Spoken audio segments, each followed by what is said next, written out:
기댈 사람이 없어지는 거. 아무것도 하기 싫어. 안 우울하면 그것 병이거든. 사이코패스 일상이 무너지고 이게 인생이야? 펑펑 울고 가셨거든요. 해결되셨어요. 돈 내고 오셨는데 저한테 하고 가셔야죠. 네. 네. 맞아요. 안녕하세요. 잘 지내셨어요? 네. 오늘도 성장하는 어른을 위한 지적인 수다방의 문을 열겠습니다. 오늘은 여의도 성모병원의 정신의학과 나혜란 교수님을 모셔서 나이 들면 왜 자꾸 우울해지는지, 그리고 그럴 때 어떻게 하면 좋은지 그 말씀을 한번 들어보겠습니다. 선생님 안녕하세요. 안녕하세요. 네, 잘 지내셨어요? 네, 잘 지냈습니다. 우리는 구면이에요, 그죠? 네. 지난번에 한번 재밌게. 그래서 이제 오늘 얘기는 이제 우울증인데, 저도 돌아보니까 살짝 40 넘고 이제 이러면서 좀 이렇게 처졌던 시절이 있었던 것 같고, 그때 그리고 하도 주변에서 무슨 우울증이야 이런 얘기를 이제 많이 들으니까 그냥 저도 모르게 이거 우울증인가 보다 이제 이렇게 생각을 하게 됐어요. 근데 실제로 많죠. 환자도 좀 많이. 매우 많죠. 예. 그리고 연령층도 굉장히 다양해졌고 또 주목할 만한 거는 남성분들이 굉장히 많아졌어요. 네. 40대 이후의 남성분들이 네. 많아지셨고 50대가 많이 오세요. 이 정년퇴임 직전, 전후. 소위 이제 갱년기라는 그렇죠. 거하고도. 남성 갱년기라고 표현할 수도 있을 것 같네요.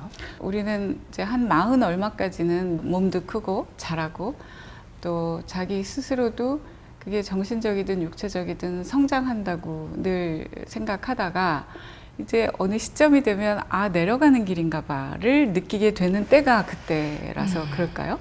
그것도 있고 네. 또 사회적으로 여자들은 사실은 이제 생리적인 갱년기가 명확하지만 네. 오히려 그 사회적이나 가정에서의 어떤 입지, 위치가 크게 변하지 않잖아요. 그쵸. 네, 근데 특히 이제 요즘엔 일하시는 여성분들이 많긴 하지만 남성분들은 특히 그때가 되면 그 사회에서 네. 조금 주춤하는 네. 시기거든요. 고민 많아질 네, 때 거기서 많이 네. 힘들어하시는 것 같아요. 네. 예를 들면 이제 어느 환자가 문 열고 들어왔고 초진이에요. 네. 마음이 힘들어요 이런 얘기를 쉽게 꺼내지 않잖아요. 얘기가 어떻게 시작이 병원에 돼요? 오신 분들은 대체적으로 쉽게 꺼내세요. 네.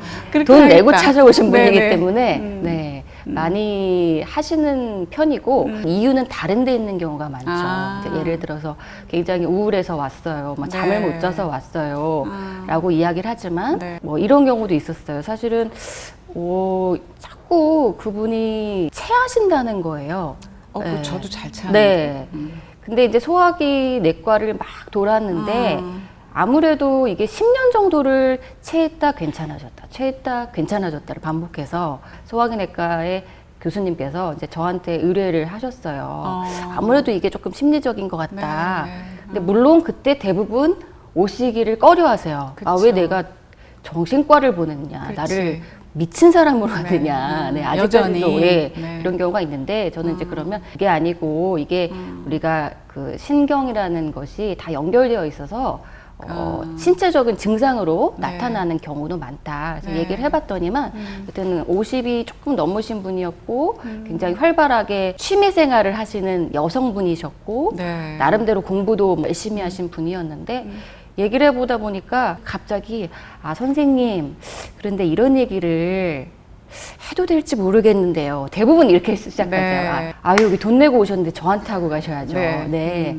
하셔도 되죠. 그러면 이제 그때부터 조금씩 나오는데 이제 사실은 그분이 20년 전에 아이가 있으셨대요. 아이를 주고 오신 거예요. 그래서 결혼을 한지는 아무도 모르는 거죠. 네, 가슴이 아파서 열심히 자기가 성악도 하고 배워보고 하는데 그때마다 해결이 안 된다는 거죠. 그래서 정말 펑펑 울고 가셨거든요. 네. 그래서 제가 휴지를 많이 드렸어요. 그리고 나서 안 오셨어요. 오세요. 네, 해결되셨어요. 네, 그러니까 그 얘기는 여기 이제 가득 차 있을 그렇죠. 때 네. 그거를 누구한테든 얘기만 했으면 되는 일인데 풀어내면, 네. 끄집어내면 네. 훨씬 수월한데. 약도 안 드렸고요. 아무것도 해드린 게 없어요. 그러니까 그럴 때 필요한 것이, 그러니까 내가 이 얘기를 마음 놓고 해도 될 안전한 누군가. 그렇죠. 네, 네. 그분에게 안전한 분이 이제 선생님이었던 거. 네. 근데 사실은 이 안전한 누군가라는 개념, 음. 이 이야기가 굉장히 사실 중요한데, 아, 아이 키울 때, 네. 그러니까 아주 어른이기도 하지만, 아이를 키울 때도 제일 좋은 엄마, 아하. 가장 이상적인 엄마의 요건이 어. 그 아이에게 안정감을 주는 거라고 네. 하잖아요. 네 맘대로 놀다 와. 아. 저기 갔다 와도 되고, 네 맘대로 해도 되는데, 나는 항상 항상 있어. 이 자리에 있을게. 이게 이게 굉장히 안전한 네. 안식처가 되는 거거든요. 사람의 어떤 안식처, 네, 본능적인 네. 안식처가 있다고 보는데, 누군가 한 명은 나를 기다리고 있다. 네. 이게 정말 어른이 되었어도 정말 우리한테 필요한 건데, 나이가 40이 넘으면 기댈 사람이 없어지는 것 같아요. 특히 남성분들이 예, 가장이고 사회적으로도 그래도 난 부장이었어, 뭐였어라고 했는데 그것도 내려놓으니까 없어. 아무것도 없는데 네. 기댈 사람이 없잖아요. 네. 그리고 그때쯤이면 대부분 부모님들이 연로하시거나 그렇지. 돌아가시는 경우가 많아서 네. 아무리 80, 90 된 연로하신 부모님이시라도 계시는 것과 그것과 안 계시는 거 네, 너무 다른- 차이가 맞아요. 나잖아요. 네. 어쨌든 뭐 병석에 계시든 어쨌든 가서 이렇게 얼굴 보고 그렇죠. 만져보고 한번 찾아갈 사람이 있다는 거. 것과 네. 없다는 것. 그래서 이제 그 한 사람이 있느냐 이게 그렇죠. 굉장히 네. 보통은 근데 그게 남편이나 부인이나 이렇게 해주면 참 좋은데 부모님처럼 나를 지지해주고 무조건 받아주기는 힘든 것 같아요. 네. 그렇기도 하고 내 부인한테 우리 엄마를 바라고 네. 나도 우리 남편한테 아빠를. 아빠나 엄마를 바라기 때문에 음. 남한테는 사실은 남한테까지 땡깡 부리면 그건 어른이 아니잖아요. 예. 그래서 이제 가족끼리기 때문에 더 어려운데 참 이래서 40이 넘으면은 이 근본적인 고독감 있잖아요. 네. 누가 없어서 고독한 게 아니고 그냥 뭔가가 존재 자체가. 이렇게 살다가 언젠가 죽겠구나 이런 느낌이 들 때가 있지 않나요? 예. 그래서 40 넘으면 자연적으로 조금 우울해지는 시기가 오는 것 같아요. 그 말씀 들으니까 영화가 하나 생각나는데 보이후드라는 영화 있었어요. 보셨어요? 네, 네. 그래서 이제 소년 시절부터 1년에 딱 하루인가 이틀인가 모여서 촬영을 했대요. 근데 저한테 이제 가장 인상적인 장면이 하나 있었는데 그 아이가 대학에 들어간다고 이제 기숙사로 뭐 이렇게 짐 다 싣고 가니까 엄마가 그 극 중에 그 엄마가 한 50 정도였던 것 같아요. 나는 인생에 뭔가가 더 있을 줄 알았어.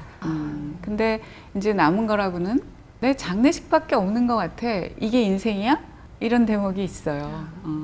그게 얼마나 저한테 절절하게 오든지. 자, 누군가가 이제 이런 마음으로 또 선생님을 찾아왔어요. 그렇죠. 네. 근데 진짜 그러면 이 정도는 네, 네. 사실은 병이라고 할 만하지는 않잖아요. 아니죠. 이 정도가 병이면 병원이 지금 미어 터지죠. 물론 지금도 조금 미어 터지긴 하는데. 네. 네. 그러면 이제 어떻게 말씀을? 글쎄요, 이게 병이 아닌 이상 제가 뭔가 저보다 또 연배가 많으신 분들도 많기 때문에 섣부르게 어떤 충고를 하거나 조언을 드리진 않아요. 네. 다만 이제 그분이 이야기하는 상황에 맞춰서 그분이 사실은 뭐를 고민을 하고 있는지를 최대한 구체적이고 끌어내서 같이 알아보는 시간을 갖고요. 네. 사실은 자기가 자기 고민이 뭔지를 모르는 경우가 더 많아요. 예. 이렇게 보면 아주 그게 근본적인 아닐까. 고민은 따로 있는 경우가 많거든요. 그래서 그런 것들을 끌어내고 네. 이제 그러면은 그 다음 어떻게 할 거냐. 사실 제가 뭐 현실을 바꿔드릴 수는 없잖아요. 예. 그래서 이 현실에서 어떻게 할 것인지를 같이 이야기를 드리는데 그것도 제가 어떤 매뉴얼을 짜드리진 않아요. 예.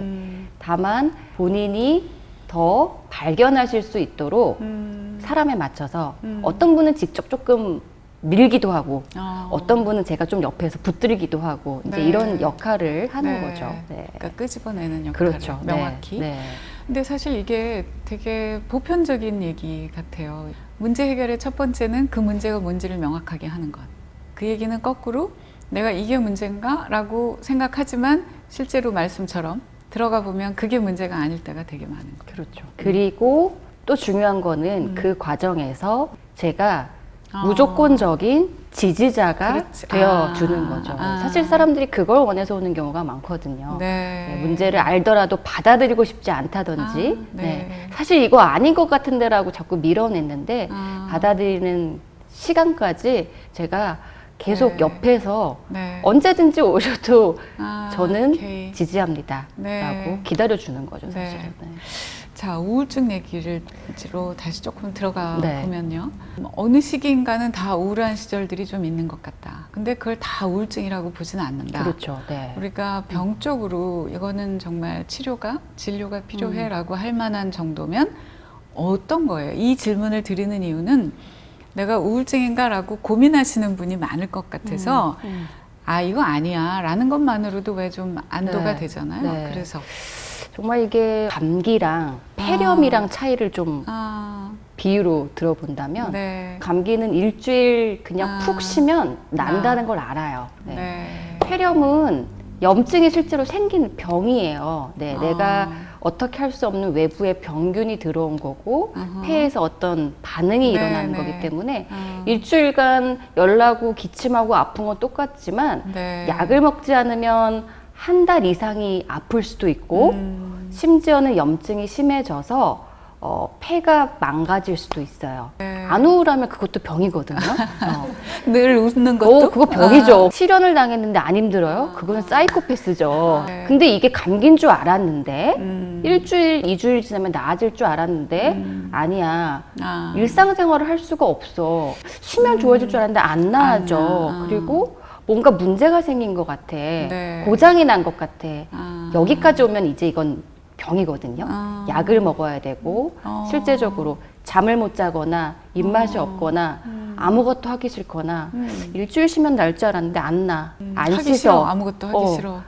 아무도 안 만나. 이러면 아. 이거는 사실 병이 된 거죠. 병이라고 하는 거는 약물 치료가 필요하고 아. 오래 지속되고 네. 일상이 무너지고 네, 음. 이런 것들 정도는 돼야지 병이라고 이야기를. 이렇게 정리를 해보면 다 우울할 수 있는데 내가 우울증인가? 이게 병인가?에 이제 자가 네, 자가 진단은 진단. 네.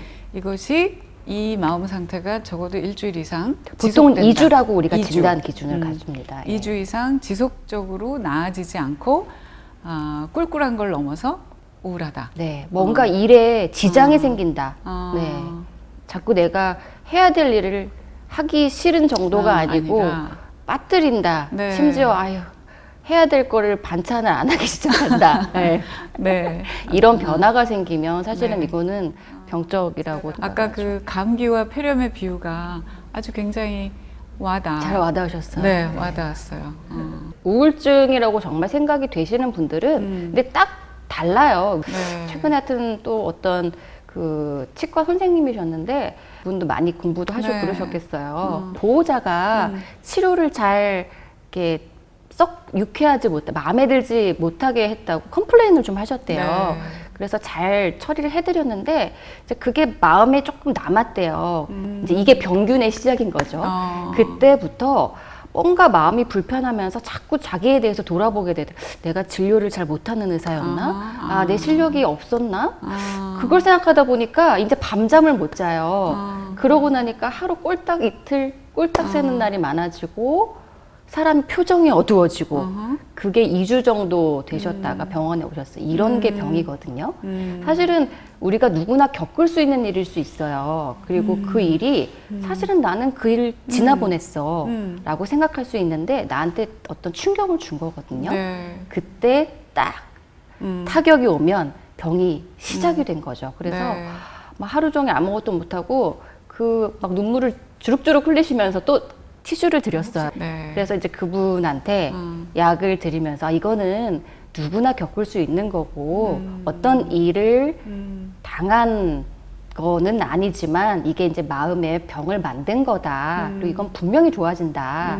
약만 2주만 드셔봐라. 네. 속는 셈 친구 2주만 드셔봐라 라고 했는데 2주에 정말 표정이 많이 달라져서. 편안해지셔서 오셨고요. 네. 우울증을 병이라고 하는 이유는 네. 그 일반적인 고민, 사고 상태, 심리의 고민과는 다르게 머리에서 충격을 받아서요. 어떤 일이든지 충격을 받아서 머리에 나오는 우리가 긍정 호르몬이라고 많이들 아시는 네. 일종의 세로토닌이나 뭐 노르에피네프린이나 도파민 같은 것들이 적게 분비되는 일종의 병적 상태가 되는 거예요. 기운이 없고 재미가 없는 게 어떻게 보면 당연한 거죠. 예, 그래서 그 상태는 병이고 뇌는 폐렴이기 때문에 뇌염처럼 사실은 시간이 필요한 상태인데 그걸 그냥 냅두면 오래 가고 잘 회복이 안 될 수 있고요. 아, 그렇구나. 약을 먹으면 네. 짝짝짝 다시 자극을 시켜줘서 네. 그 호르몬을 다시 나오게 하기 정상적으로 때문에 돌아가게. 물론 금방 완치는 안 되지만 네. 부족한